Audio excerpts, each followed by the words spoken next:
Here with Megan Diehl with MD Creations. You are a livestock photographer. Tell us a little bit about what that encompasses and how you got started in that. Yes, sir. So I grew up in a small town in East Texas, grew up showing livestock, grew up on a small cow-calf operation. Always knew I wanted to be involved in ag for sure.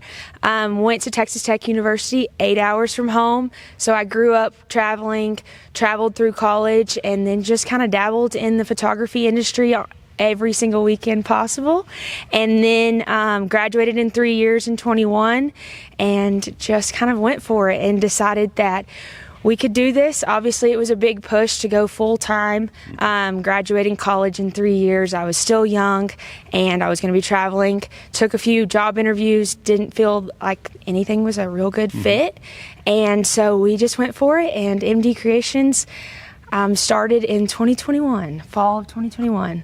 Outstanding. So this is a full-time job for you. This is not just something you do on weekends. A lot of folks don't understand that photography is part of agriculture, and you're telling the story of that photograph, whether it's the kid or whether it's the animal, to the world. Is that something that you look at as you're taking these pictures and how you're going to represent those to the world on all the media that we have today? For sure, absolutely. It's the animals, but it's also the people. I mean, telling the story behind the project that everyone grew up around, they don't necessarily see that on the other side. So we want to make sure that we encompass and we show the full picture, whether it's at the backdrop, in the ring with those ring shot photos, those candid moments, the hugging moments at livestock shows, but also we dabble into the sale photography industry. So sale photos and sale videos are a huge part of my business. I would say we for sure are more on the cattle side of things, but we do all species. So livestock cattle photos are a big thing these days because we're selling online. So we definitely dabble in that too. What's the hardest species to take a picture of? I would say it depends. Definitely probably hogs or cattle, but we've done those for a few years.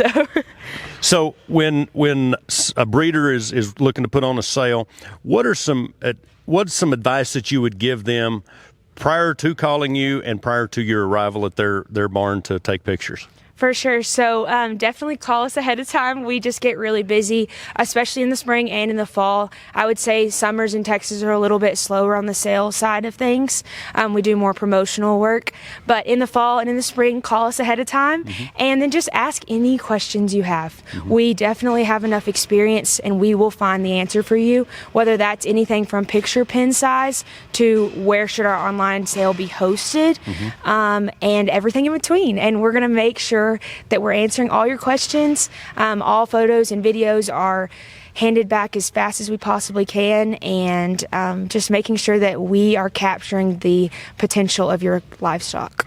Outstanding. So let's switch gears just a little bit to the Junior Livestock Show, where you do, the candid pictures in the ring, you do the pin pictures, you do the backdrop pictures. What's some advice that you would give to junior livestock exhibitors when it's picture time here at the show? Absolutely. So just have a positive attitude. You never know if this is the first or last time that you're going to be at that backdrop or in the ring. I mean, you just never know. There's just a lot of money and time that goes into the projects with your family, with everyone that was involved, and we want you to have a positive experience. And so we're going to be smiling our way through it, but we're also going to make sure that that livestock project has a good photo, because at the end of the day, in 5 to 10 years, you want to look back and see that, hey, it's not the photographer's fault, it's not this person's fault or this person's. We all tried our best to make sure that we got the best photo possible of that kiddo with their family members and their crew behind that project. A photograph lasts forever. I love seeing the old black and white photos from the 40s, 50s, 60s at stock shows. So what you do is going to last many, many, many years. Tell the audience, how do they get a hold of MD Creations to secure your services? Yes, sir. So you can find us on Facebook. You can find us on Instagram, mdcreations.org. And then we have our links to our livestock show photos on there. And then just reach out on my email and we will get started. Outstanding. A little bit different take in the livestock industry. Photographs, very important, especially in this day and time. Back to you in Nashville.